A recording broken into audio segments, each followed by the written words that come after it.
We are live in Banjul, broadcasting for viewers in the Gambia and around the globe. This is Grts News, our top stories tonight. President Adama Barrow swears in 2 new cabinet ministers amid efforts to accelerate government's transformation agenda. Strengthening international cooperation, Gambia's High Commissioner to Kenya and Ambassador to the African Union presents his letters of credence to President Uhuru Kenyatta. In sport, all is set for the preliminary World Cup qualifier between the Scorpions and the Palanga Negras of Angola. Hopes in the national camp are upbeat as fans prepare for the crunch encounter. In Kenya, authorities say they will soon wrap up a $1.8 billion census meant to help the East African country plan and allocate its national resources. These and much more coming ahead this hour. I am Ibrahim Ajata.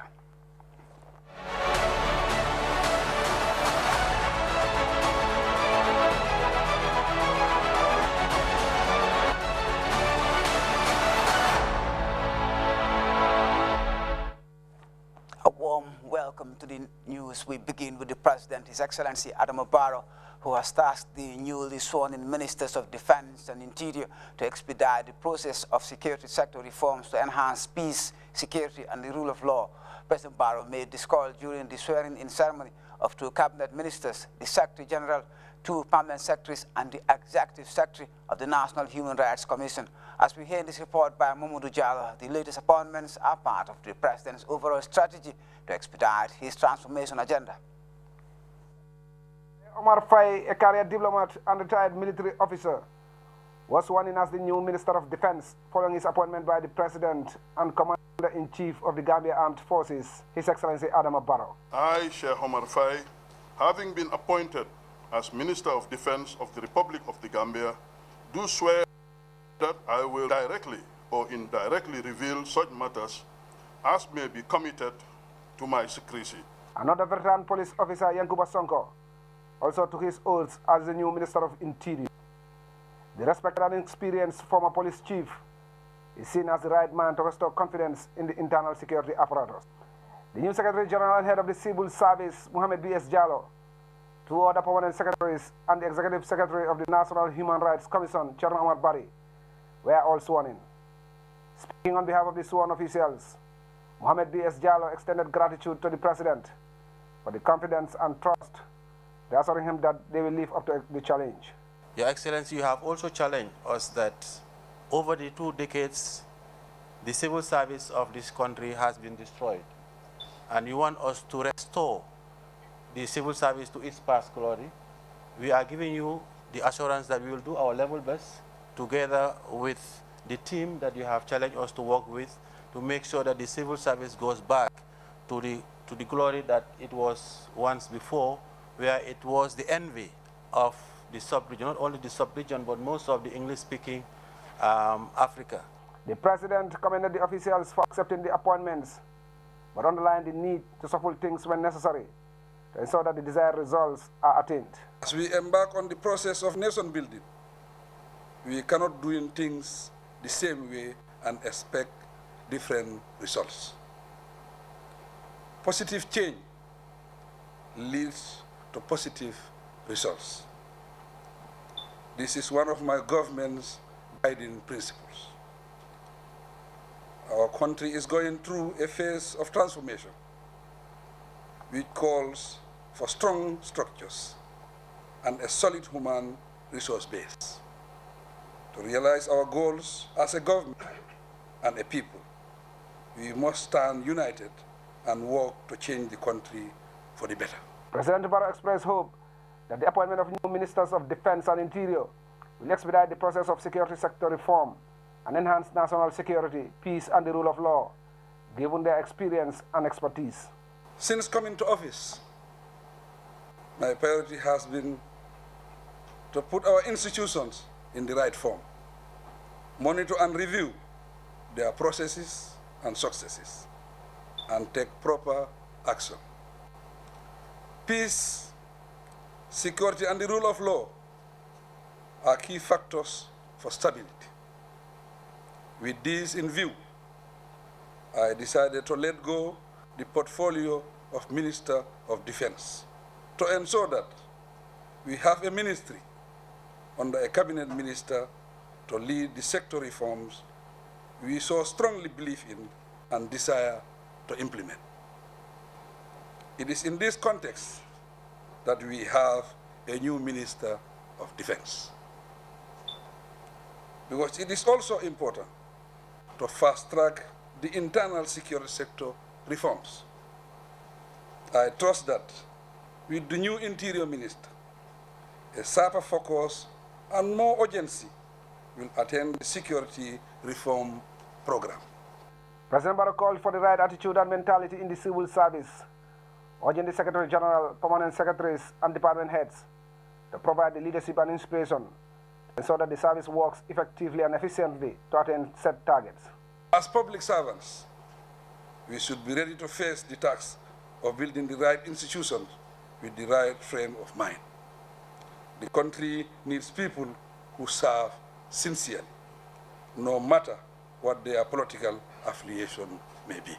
It is not acceptable for anyone entrusted a position of trust to undermine the government policies and programs for political considerations.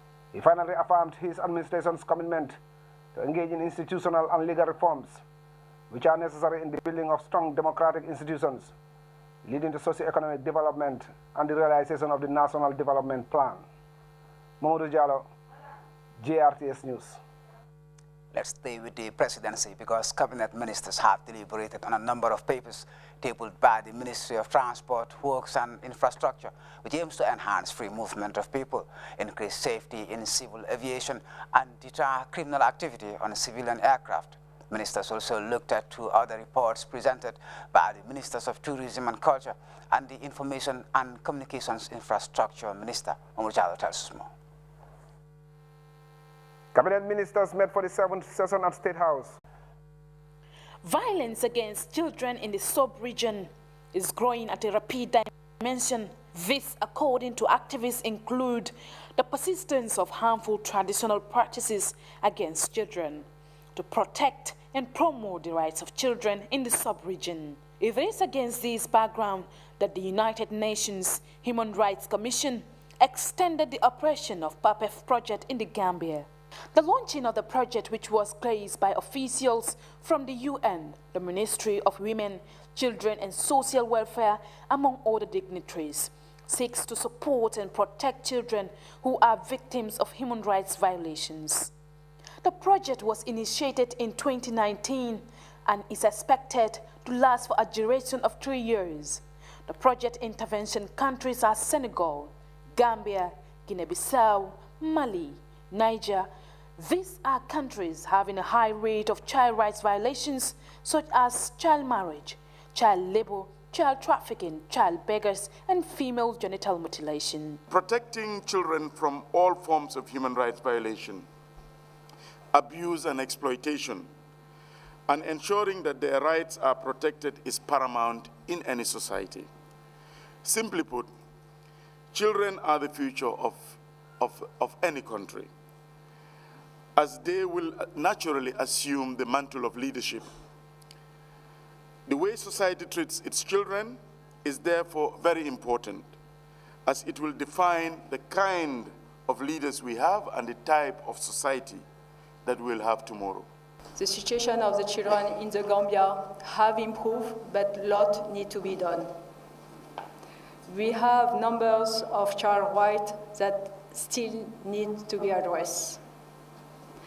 All of us, parents, stakeholders, need to work together to protect our children from any abuse or exploitation.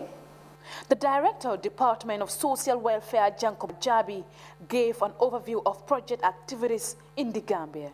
The government of the Gambia has adopted a system approach to child protection, and in 2015, it has worked with partners to develop a national strategy for child protection and a costed plan of action to guide the strategy's implementation. This 5-year child protection strategy plan 2016-2020 has 6 objectives, including expanded preventive and protective services. The Permanent Secretary, Buli Diba, deputized the Minister of Women, Children and Social Welfare. He highlighted the ministry's commitment towards the protection and support of children. This regional approach, ladies and gentlemen, is very much relevant in addressing a major problem of violations of the rights of children in our sub-region, trafficking of children, and forced child begging, which is transboundary in nature. As to the current situation of the rights of the child in the Gambia and the mainstreaming of children's best interests in our policies and their implementation, the situation is far from being satisfactory. Many children's rights are still being violated. Many children are still victims of trafficking, of sexual exploitation, forced labor, and there are also new risks to the use of new technologies. That is the cell phones and the social media. Officials say the project also aims to contribute to the achievement of the SDGs, particularly SDG 16, and significantly contribute to the implementation of the recommendation of international and regional mechanisms for the protection of children's rights in order to create a safe and just environment for children. Reporting for Grts News, I am Aminata E. Sanyang. And now to this media release from the Ministry of Foreign Affairs, International Cooperation and Gambians Abroad, which informs the public that the Gambia's ambassador to the African Union, Suleiman Aliou Jack, who also doubles as the country's High Commissioner to the Republic of Kenya, has presented his letters of credence to President Uhuru Kenyatta at a ceremony held at the Presidential Palace in Nairobi. According to a media dispatch from the Ministry of Foreign Affairs, High Commissioner Jack conveyed to President Kenyatta fraternal greetings from his Gambian counterpart, President Adama Barrow, and his government. He extended the gratitude of the government and people of the Gambia to the Kenyan government for their condolence and solidarity on the demise of Sir Dawda Kairaba Jawara, the first president of the Republic of the Gambia. High Commissioner Jack lauded the historic bond between the Gambia and Kenya while underscoring the existing strong political will for a stronger and mutually beneficial cooperation between the two countries. Mr. Jack briefed the Kenyan leader about the reform process currently underway in the Gambia and the National Development Plan designed to galvanize the country's socio-economic development. He further spoke of Gambia government's resolve to collaborate with the Kenyan government and private sector in all critical areas of development, especially agriculture, education, health, and information technology. In response, President Uhuru Kenyatta welcomed the shared disposition and cooperation between Kenya and the Gambia in promoting sustainable development and a peaceful international order. He stressed his government's readiness to further nurture the enduring spirit of friendship and solidarity between the two countries. President Kenyatta reiterated his government's strong desire to work with the government of the Gambia in enhancing cooperation in areas crucial to the attainment of the National Development Agenda. The release ends. Now, Pamoja Gambia, a non-governmental organization, Thursday organized a day-long training on education budget for literacy and non-formal education subsector. Janky Ture covered the event that took place in the Regional Education Directorate and now tells us more. The meeting, organized by the Network of Participatory Methodologies Practitioners, commonly known as Pamoja Gambia, was meant to discuss issues relating to adult literacy sector, which officials believed usually finds itself among the low priorities of most governments in Africa. We want the government to kind of, fulfill its commitment of the 3% budget allocation that they have made to the literacy providers. They agree that they are going to give the 3% of the national education budget to non-formal and literacy education sector, but this is not coming.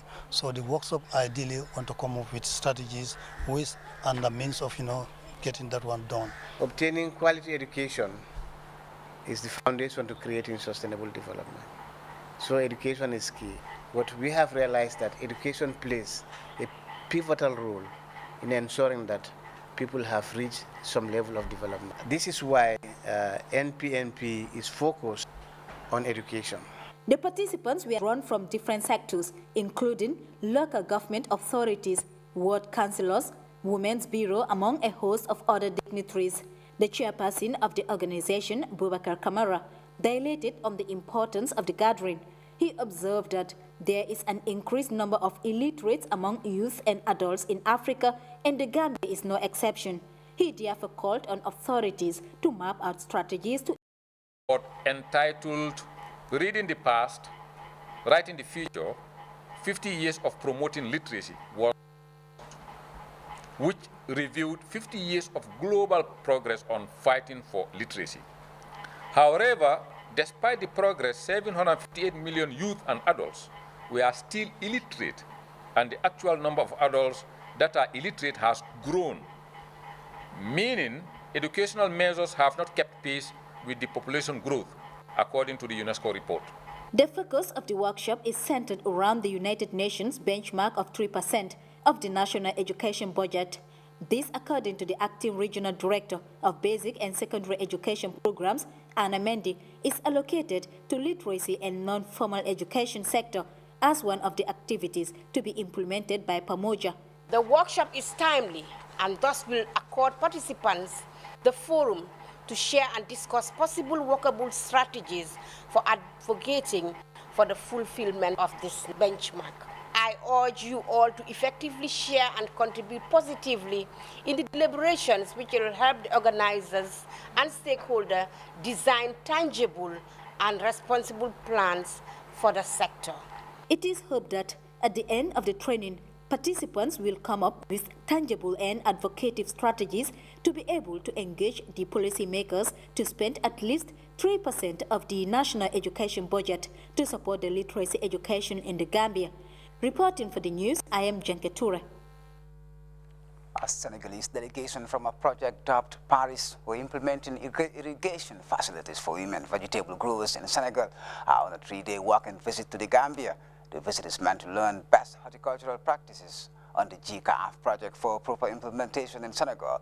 The delegation visited women gardens in Fonyi-Mayok and Kampan, as well as the Gambia Horticultural Enterprise Food Processing Facility in the West Coast region. Usman Mane tells us more. GCAF is a 5-year World Bank and Gambia government project under the Central Project Coordinating Unit, Ministry of Agriculture, which aims to enhance food security and nutrition through development of tidal irrigation, rice schemes, and productive infrastructure. To learn best horticulture practices, the officials of the project, the Appui Regional Initiative pour Irrigation de Sahel Paris in Senegal, are in the country for a 3-day working visit on GCAF projects. The delegation first visited the ministry to convey messages of cooperation, where the Permanent Secretary, Lamin Kamara, deliberated on the achievements of the GCAF project. We saw our GDP when it was rebased from 2004 base year to 2013 base year prices. We have seen GDP move to about 49% increment in valuation of our goods and services. And part of that increment, 74% almost is linked to horticulture. And that will be a very good exchange point for you to learn in terms of modern irrigation technology that are being introduced. On arrival in Fonyi-Mayok, West Coast region, the women of the garden were ready to receive the delegation.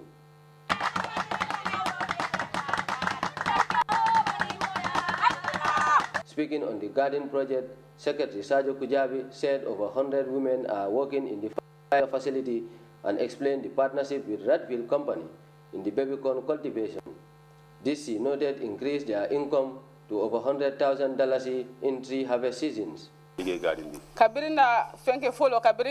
have a handsome reward from this garden provided by GCAF. In our 3 harvest seasons of baby corn, we occurred $210,026. These successes are with challenges because there were times when our fertilizer tank burst, irrigational pipes, as well as the lack of partners. Radville brought low production in our harvest. Because of this, we are cultivating watermelon for now. The team also proceeded to Kampan Women Garden, which is also part of the GCAF project with similar irrigation facility, solar power energy system, and borehole. Leveraging private sector investment in agribusiness and supporting access to key productive equipment is crucial in GCAF project, thus the need to visit the Gambia Horticulture Enterprise food processing factory in Kembuje. The team met the agro-processing manager Ibrahim Abba, who outlined the production areas of the facility on fruits and vegetables, which he noted continues to reduce post-harvest loss and increase production capacity. Speaking in an interview, the head Central Project Coordinating Unit and GCAF project, Abdoulaye Toure, disclosed the intervention areas of the project, which is supported by the World Bank to improve economic status of women. For vegetables, the project have established 21 state-of-the-art gardens, 11 gardens in West Coast region, which is about 5 hectares each, and 10 gardens in North Bank region, also 5 hectares each. So in total, we have 105 hectares. With our intervention under the matching grant of GCAP, he was able to expand the processing facility. The national coordinator of the Paris project, Alisane Nyang, expressed delight in the value chain which has provided the necessary income for women garden growers. Oui, nous avons appris beaucoup de choses parce que our main reason for the visit is to see the project intervention areas, particularly in the irrigation system. We have a lot in common and experiences to share.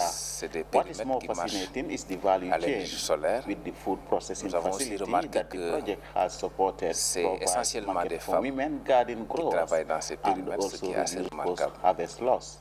We also heard women on their challenges, and it will help us in our work as well.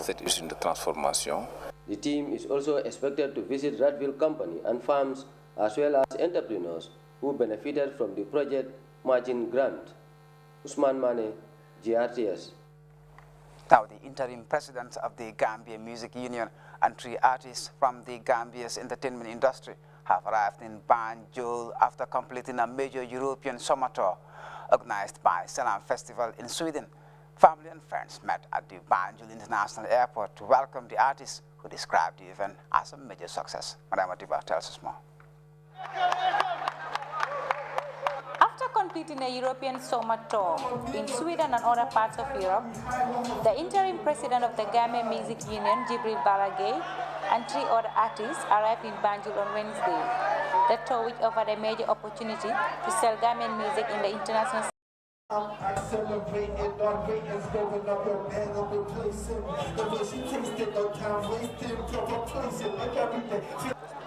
local rap and music union, Jibril Balagay, described this year's event as a major success. But then this time around it was different because it's more like a festival that we got to play with a totally different crowd apart from Gambians. So it was I think about 18,000 people came to the festival, and it was like really good, and we really did well. And then apart from that, we had we all had different shows at different parts, so it was quite an experience. In Hamburg, Germany, the Gambian music superstar G and Diesel overwhelmed the crowds with stunning performance as spectators joined to sing along with them.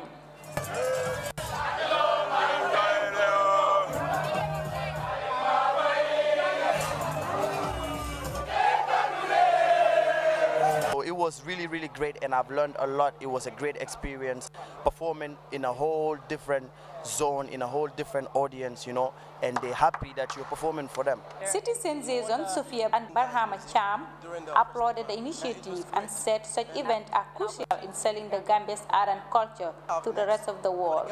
You know, a lot of women out there intend to downgrade other women because of certain position or certain things they do. I want to wipe off that thinking that, okay, she's a dancehall diva, but I'm human and I know exactly what women face. So my next move is to get girls together to understand that there is education first before anything else. Well, it was good. They were all just comparing me to Spice, which I don't like. Yeah, because I'm Gambian. I'm originally Gambian. And it was good. It was all great. When we get there and then feel that Gambia was the country that we tried to represent. So it was a football game kind of a thing, you understand? We either raise the flag high or we bring it down. But thanks to God, since after the performance, Gambia was everywhere. Sheikh Omar Jallo, Director for Creative and Performing Arts at the National Center for Arts and Culture, said this year's event was one of a kind in transforming the Gambia's art and culture industry. We are able to export exponent materials this time as Gambia, and then we're able to export this into the European market. This is a great achievement. We've played and made rousing performance. They've made rousing performance in Germany, in Italy, in Finland, all over Europe almost. So it's a starting point. And we are very hopeful that as far as this is the beginning of sending our musicians outside of the Gambia. It has been in here previously, but it was dormant for quite a while. So this is a remarkable start, and we are happy that it's a start, and we are very hopeful that they will be going back soon again. A major European tour with different artists takes the music union to a new level as it moves to engage the industry in a global connection, trading the beautiful sound of the Smiling Coast. For GRTS News, I am Mariama Diba. A revitalized music union, trading the beautiful sounds of the Gambia. That takes us to our first break. The news continues in just a moment.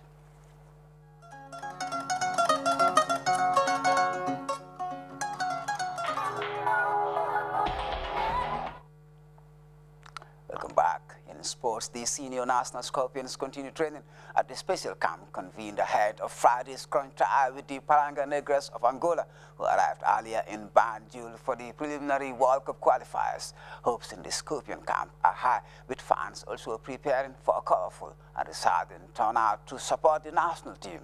The Grts committee is looking forward to a massive crowd and has asked supporters to enjoy the game with calm. Banks are disallowed at the stadium, where earlier coach Tom Sinfeld laid down his tactical plans for the game, which is the first of crucial preliminary games setting the World Cup qualifiers on course. More difficult, but we want to win. We want to win, and if we can win 1-0, if we can win 2-0, would be fantastic. But in the worst case, 0-0, we can still play 1-1 there. Since I'm coach, we never lost abroad away match. We always scored in a away match, but I would prefer that we could score at home 1 or 2 goals. That would be the best, and not concede one, and then we can go with a little bit more confidence to the away game. That's all my dream. That's the dream of the players, the dream of GFF, and the dream of all Gambians. We share all the same dream, and we are working hard for it. I believe we have good players. We were a little bit unlucky because if you see the other games, there are teams like Djibouti playing against Swaziland. That means that one of the two go to the group stages, maybe Chad or South Sudan.